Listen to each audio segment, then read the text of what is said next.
7 দিন মাত্র 2টা খেজুর, আপনার শরীরে এমন পরিবর্তন আসবে যা ডাক্তাররাও সবসময় বলে না। কিন্তু সমস্যা হচ্ছে 90% মানুষই খেজুর ভুলভাবে খায়, আর এই ভুলটা শরীরে ক্ষতি করে। আজকের ভিডিওতে জানবেন খেজুর খেলে আসলে শরীরে কি হয় আর কিভাবে খেলে পাবেন magic result. Instant energy boost. খেজুর মানে ইনস্ট্যান্ট এনার্জি। এতে থাকে ন্যাচারাল গ্লুকোজ, ফ্রুক্টোজ, যা শরীরে ঢুকলে এনার্জি তৈরি করে।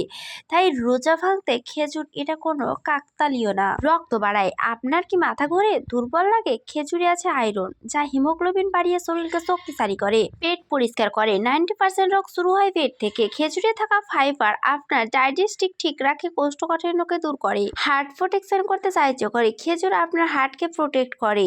এটা ব্যাড কোলেস্ট্রল কমাতে সাহায্য করে এবং ব্লাড প্রেশার নিয়ন্ত্রণে রাখে। এই গরমে শরীর শুকিয়ে যাচ্ছে, খেজুর শরীরকে হাইড্রেট রাখতে সাহায্য করে এবং হিট উইকনেস কমায়। কিন্তু এখন আসল কথাটা শুনুন, এই ভুলটা করলে উপকার না, ক্ষতি হবে। বেশি খেলে ওজন দ্রুত বাড়তে পারে, সুগার লেভেল বেড়ে যায়, ডায়াবেটিসের রিস্ক বাড়ে। তাই দিনে 2-3টার বেশি খাবেন না। আপনি কি প্রতিদিন খেজুর খান?